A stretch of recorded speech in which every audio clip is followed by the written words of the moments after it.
Well, hello, everybody. Good morning. Welcome to Real Estate Matters. For over 10 years, the voice of real estate in Flagler County and Palm Coast, Florida. I'm Toby Tobin, publisher of GoToby.com. I contribute to the Palm Coast Observer. I'm a Florida licensed realtor with Landmark Group at Compass over on the beach side, Flagler Beach.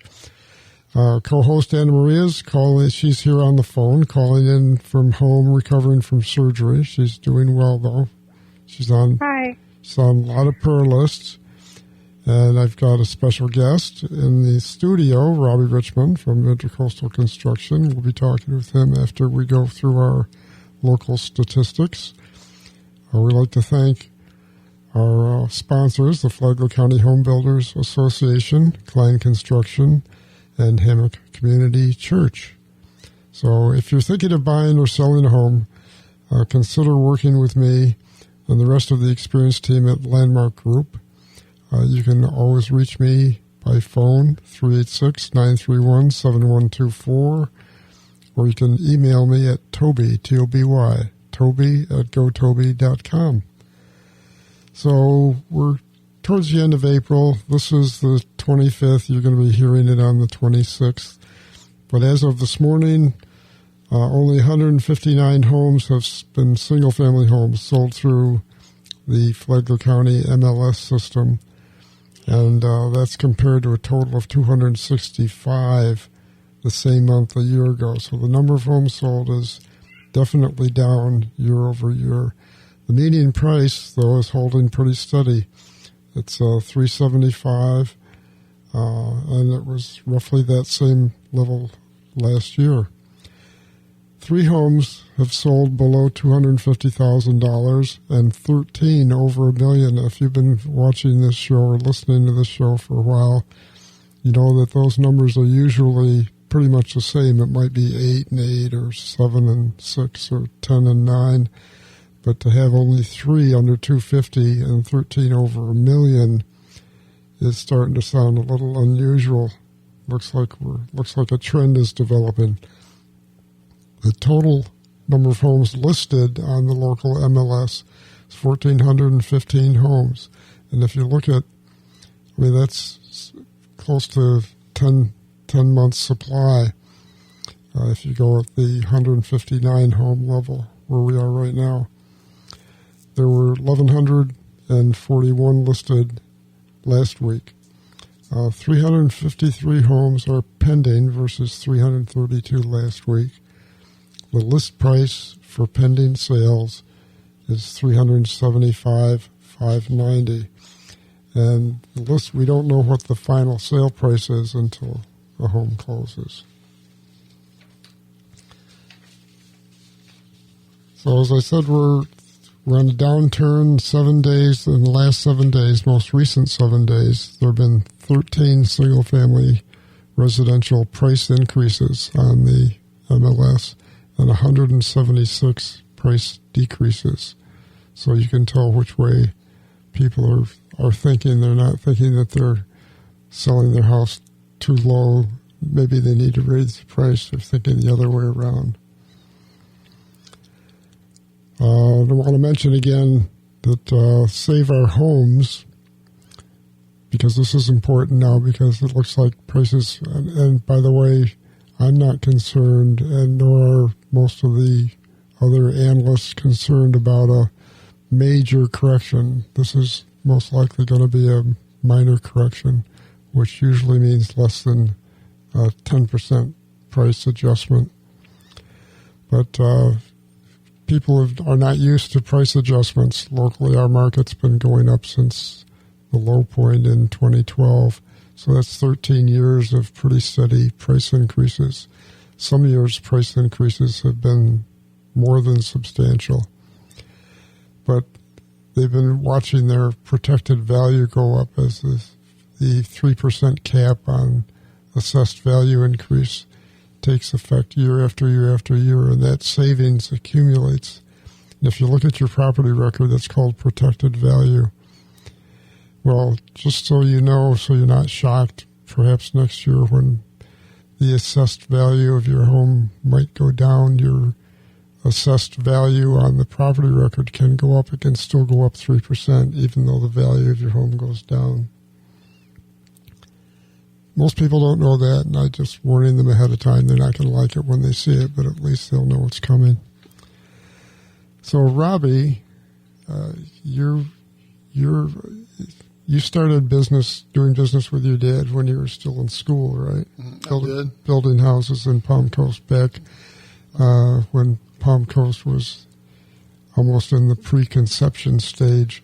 Hadn't gone through puberty yet, for sure. Yeah, I mean, it was, it was well on its way as far as getting the infrastructure in place. But yeah, I first started working on construction sites with my father here in Palm Coast in 1990. So it's been 35 years ago, the first time I worked on a construction site here. And right now, the typical infill lot with a new home on it, is in the $350 to $390 range, most of them. Mm-hmm. That's the lot price plus the new home. What was it back in the mid-'90s? Well, I remember like early mid-'90s doing houses with my father. We were doing 3-bedroom, 2-bath, 1-car garage houses for $49.9 house lot package back then. And you can't even get close to buying a vacant lot for $49.9. That's correct. So that's my favorite piece of Robbie Richmond trivia. By the way. So, do you still build in Palm Coast? I know that your reputation is typically a high-end custom builder. And that usually takes people, if it doesn't take them east of the Intercoastal, at least puts them in one of the communities along the Intercoastal, like Grand Haven, Palm Coast Plantation, Sanctuary. Yes, yeah. We typically build on the Barrier Island. We have a project in the Sanctuary, which is in the city of Palm Coast. Sometimes on canal, one of the canal lots in the C section, and we'll occasionally build an estate on the western portion of the county as well, on larger acreage parcels. Mm-hmm. But that's the majority of what we do tends to be on the Barrier Island, Flagler Beach, and the Hammock area, and in between Beverly Beach, Painters Hill. So. Okay, I know I've been here 25 years, and there's a big difference if you're building on the Barrier Island because, and actually before I moved to Palm Coast, I lived in a community outside Charleston, South Carolina. It's called Wild Dunes, which is very much like the Hammock Beach Resort. Mm-hmm. And I was 6 houses back from the beach, and I know that I was shocked at how quickly the hardware corroded. Right. So if you're building on the beach, you really have to know what you're doing, don't you? Yeah, I tell customers this because it's very true. You could take a house that you build here on the mainland that doesn't have any water problems, is totally good, and you take and build that same house the exact same way on the Barrier Island, and you'll have a ton of water problems. So there's many things about building process and technologies and different materials that have to be utilized because, like what you're bringing up, the salt. The salt is brutal on building materials, so you have to be very selective in the materials that get used because your customer could have a ton of maintenance if you don't use the right materials. If you go beachside to eat, there's some great restaurants out there. Just in the 2 hours during dinner, when you go back to your car, you look and suddenly your windshield isn't as clean as it was when you parked your car. And that's happening 24 hours a day, 7 days a week on your house. That is correct. Yeah, you get especially the houses that are either direct oceanfront or, in the case of Flagler Beach, the homes that are immediately on the west side of A1A. It doesn't have to be a hurricane, just your thunderstorms, the waves hitting the beach. You actually get wave spray hitting the fronts of the houses from the waves hitting the beach. So and you get more direct wind, and the rain is more likely to intrude if it's coming at you sideways than if it's just falling straight down. Yes, that is correct. Yeah, it's. I mean, we do things like our air conditioning units. I have our air conditioning contractor, in addition to the coating that comes on them, the condenser units from the factory, we have an additional protective coating put on it over and above that to protect against salt. I mean, one of the biggest places in wind-driven rain that fails on houses is if you do a vinyl soffit versus a fiber cement soffit, because the vinyl soffit blows up in the windstorm, and the rain actually goes vertical up and over the wall of the house and down into the inside of the home. A lot of people get water intrusion, and they think it's coming from somewhere else, and it's actually coming from the top of their wall of their house where it's pushed up the vinyl soffit and into the home. So the vinyl soffits are actually just floating, aren't they? They are. Yeah, they're installed just in a channel, and they're laying there, versus the hardy, the fiber cement soffit that we typically put in is all wood backed, and it's caulk painted, sealed, so it's a lot tighter protection, and then the window installation, how you install your windows, how you install your doors, the waterproofing you do it, the methodology and how it all gets done.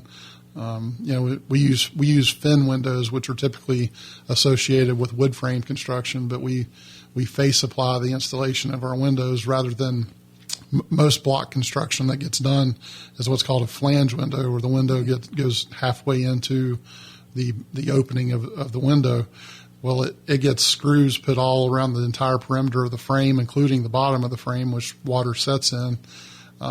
So you've moved that water penetration potential to the middle of your wall of your house, whereas where we do it, we buck out the opening and attach the windows to the face of the wall. So now all that waterproofing is at the exterior wall of the house instead of halfway into the opening, which we found, with experience over the last 30 years, we've found that there's a lot higher potential. You end up having water leaks typically over time. So, because the screw holes that are in the bottom of the window frame, as soon as the caulk wears out that got put in that screw hole, now the window's leaking. So, yeah. And choosing the right hardware makes a difference too. Yeah, you have to use all aluminum, stainless steel, which you would not believe. There's a lot of the builders still use galvanized flashing. They still use galvanized screws for attaching tile roofs.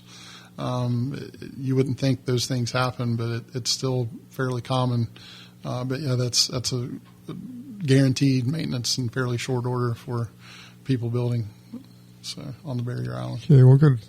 We have to take a quick break right now. Robbie, folks at home, don't go away. We'll be right back.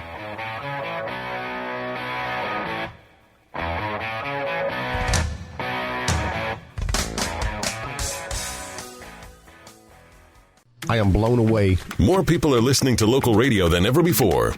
The amount of people that come up to me and ask me about my radio ad is staggering. More people are listening to local radio in more ways than ever before. At least one a day. I mean it. More people, more advertising results. To advertise on the radio, call Flagler Broadcasting Vice President of Sales, Kirk Keller. Kirk Keller? Hey, that's me. 386-986-9911. flaglerbroadcasting.com.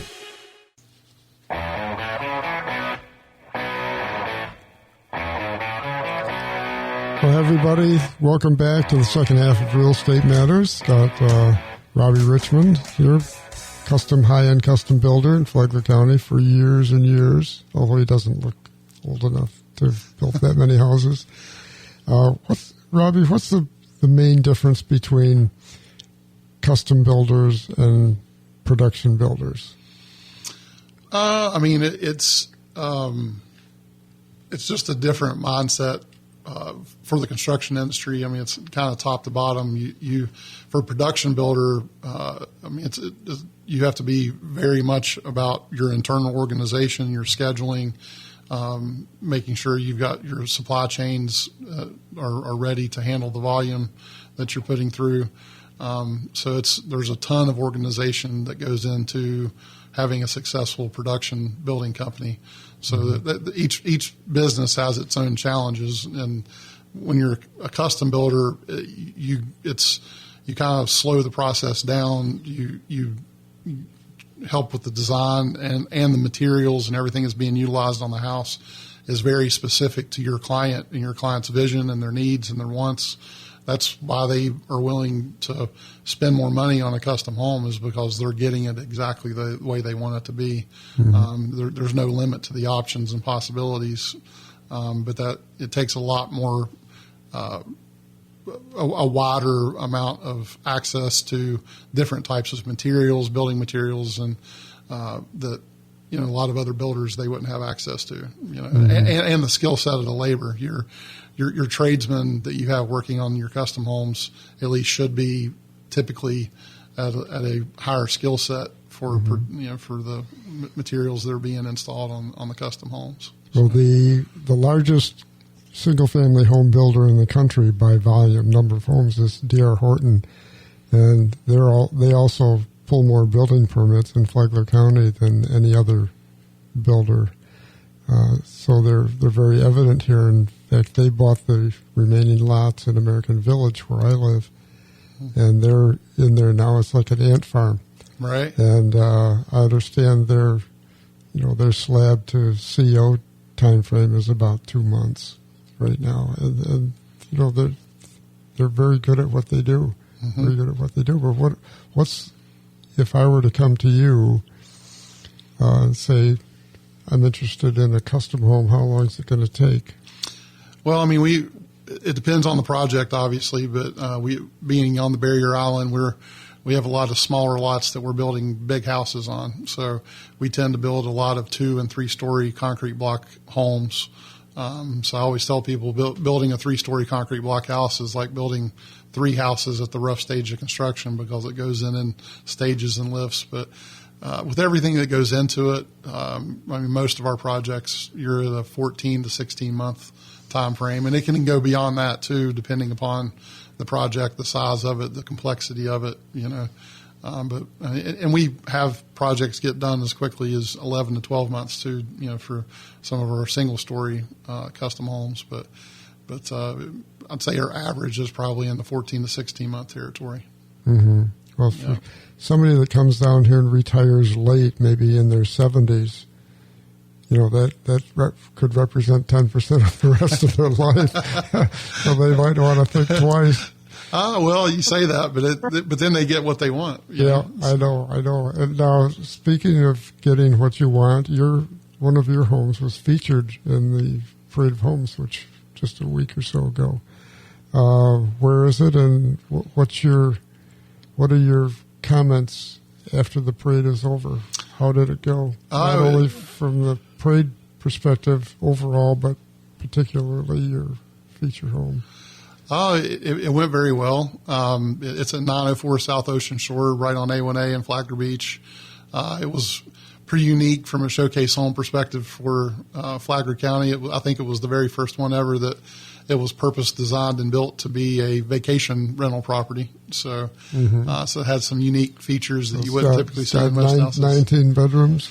No, it's not that. No, it was a 5-bedroom, 4.5 bath house. But I mean, it had side-by-side Mario Kart driving simulators in the garage, and had a little miniature golf course out by the little putting green by the pool outside, and so the kids' bedroom with the bunk beds and the built-in TVs ready for gaming. I mean, when I went in and looked at it, and looking at it just to even rent for a staycation for my family, between all of us, we have 2, 4, 6, 7 kids, and saying like, oh yeah, we could put all of our kids in here, here, and here.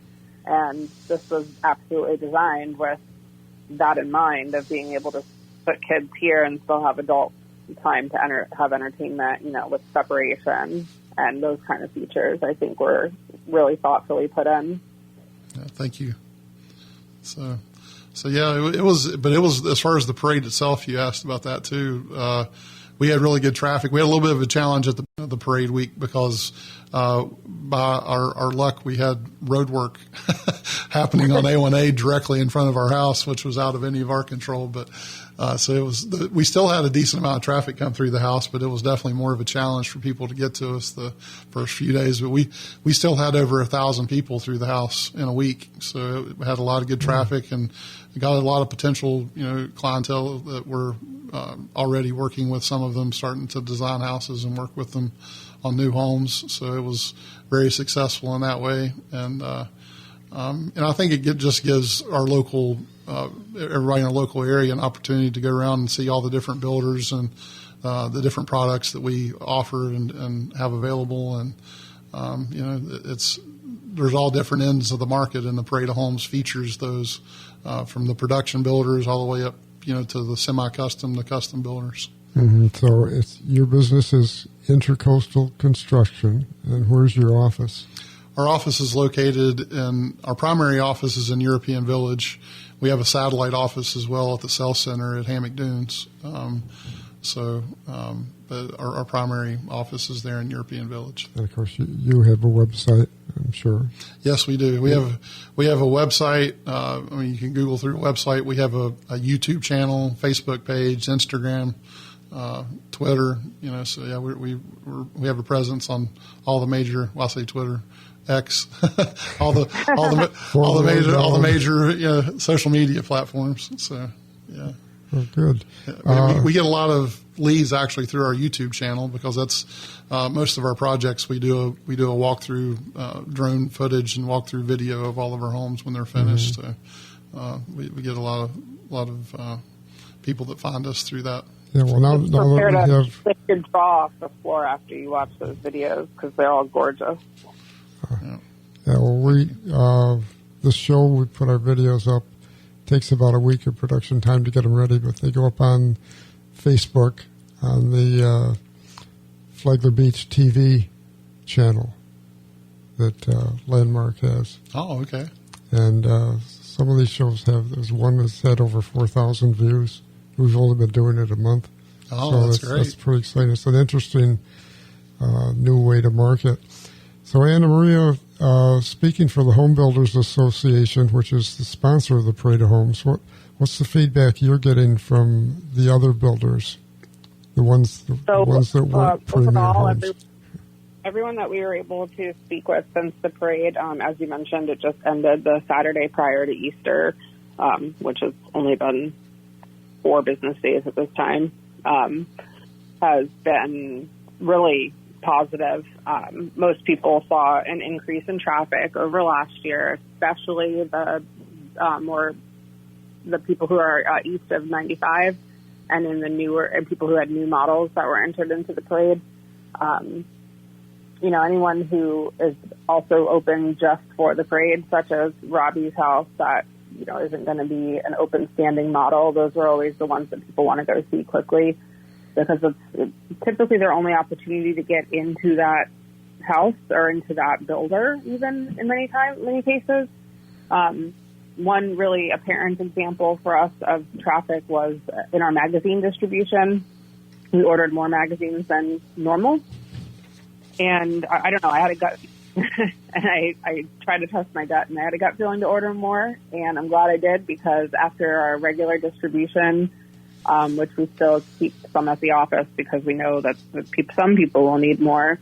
After the first weekend on Monday morning, phones are ringing off the hook. We need more magazines. We need more. So we did another distribution, and we're wiped out, which is great news for everyone all around. So we increased our marketing this year. We did something completely new, which was a billboard over at 95 ISB and I-4, advertising the Parade of Homes. So I hope that was a positive thing for our builders who participated. And we also did our normal. We actually increased our radio advertising here on Flagler Broadcasting. We did a little bit more than usual. And we did our Palm Coast Observer advertising that we normally do. Okay, we have to wind down. We got just a few minutes left, but this was the first year that the Flagler Parade of Homes coincided with the Volusia Parade of Homes, and that seemed like a good idea to me. Would you say that helped? It's actually the third year, I believe, second or third year, I think. Oh, really? I thought it was the first. Yeah. Whenever there was a change in their executive officer over there, we began working together more closely to do that. And the builders who have models in both counties have expressed, we checked with them first, and they expressed that that would be helpful to them because they only have to staff their homes one time. We also allow them to cross-enter the parade so long as they're in their own home HBA's parade and they're members. The other thing that we did in our timing was the timing for this parade coincided with the Northeast. They typically have like an Easter break for schools. So when we would normally have our spring break from school here, they have their spring break. They also have an Easter break, which falls the week before Easter. So I checked like the New York City public school system and some of the major public school systems in the Northeast to see when that was. And that was a contributing factor to our parade dates to try to catch some of that traffic. That's good. That's a great report. Thank you, Anne Marie. I hope you're feeling better soon. Hopefully you'll be back in the studio with me soon. I hope so. Yeah. So next week, I'd like to let you know we're probably going to talk about Granny Flats. That's a new legislative move in Tallahassee, which I forecast several years ago that would happen if we didn't do something on our own. That Tallahassee and Washington would start telling us what to do. But thanks for being with us, everybody. Robbie, thank you. It's great to have you. Thanks for having me. You're a great resource locally. So I want to let everybody know that we're available. You can find us on Flagler TV, the Facebook channel. You can reach me at toby@gotoby.com, or you can call me at 386-931-7124. So hopefully we'll see you all here next week. I'm Toby Tobin, and I approve this show.